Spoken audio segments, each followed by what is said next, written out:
क्या आपने कभी रात के सन्नाटे में किसी अनदेखी चीज की मौजूदगी का एहसास किया है? कभी ऐसा लगा है जैसे कोई आपको देख रहा हो, पर वहां पर कोई ना हो?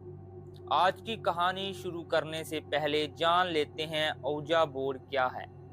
औजा बोर्ड एक लकड़ी या प्लास्टिक का बोर्ड होता है जिस पर अंग्रेजी के अक्षर ए से लेकर जेड तक होते हैं और दो शब्द लिखे होते हैं, यस और गुड बाय।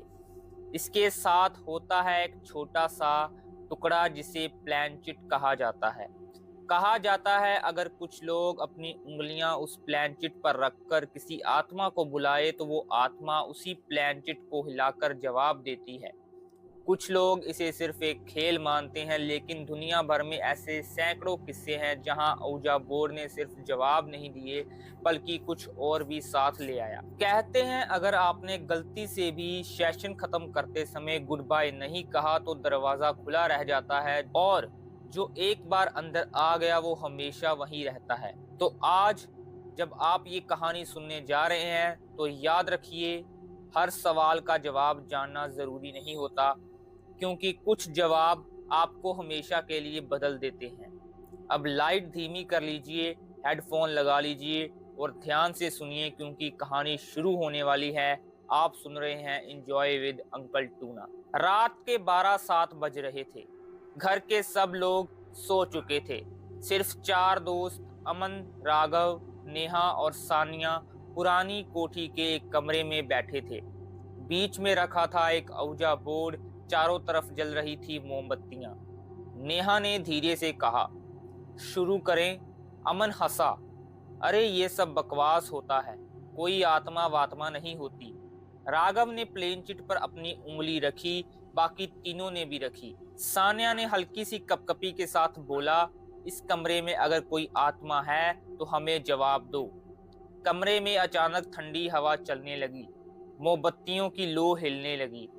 पहले कुछ नहीं हुआ, फिर प्लेन चिट धीरे से हिलने लगा। सबने एक दूसरे को देखा। तुम लोग हिला रहे हो क्या? अमन ने पूछा। मैं नहीं, नेहा की आवाज कांप रही थी। प्लेन चिट घिसते हुए वाई पर गया, फिर ई पर और फिर एस पर। यस। सान्या के हाथ ठंडे पड़ गए। तुम कौन हो? इस बार प्लेन चिट तेज गति से घूमने लगा। हर्फ बनते गए। राजीव। राघव का चेहरा सफेद पड़ गया। ये नाम इस घर के पहले मालिक का था जिसने यहीं सुसाइड किया था। अचानक कमरे का दरवाजा जोर से बंद हो गया। नेहा चीख उठी। प्लेन चिट अपने आप हिल रहा था, बिना किसी के धक्के के। उंगलियां सबने हटा ली थी, फिर भी वो चल रहा था। बोर्ड पर शब्द बने, मत जाओ, मत जाओ। सानिया रो पड़ी, हम बस मजाक कर रहे थे।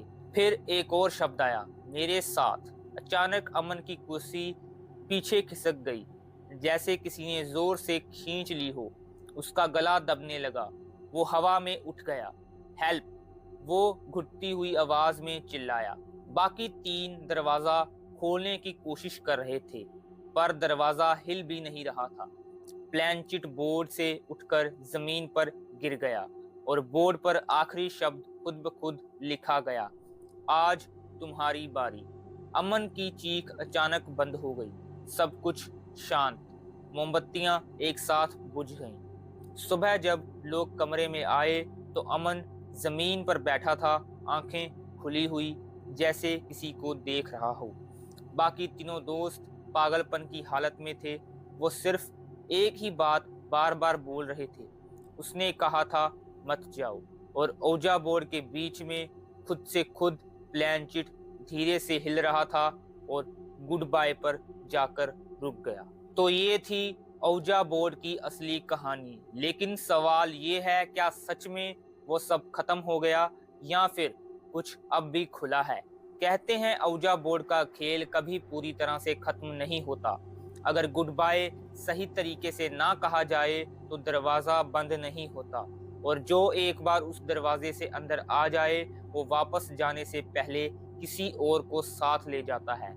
आज आपने सिर्फ एक कहानी सुनी है, लेकिन अगली बार जब रात के 3 बजे आपको अपने कमरे में हल्की सी दस्तक सुनाई दे या लगे कोई आपके पीछे खड़ा है तो याद रखिए, हर आवाज हवा नहीं होती।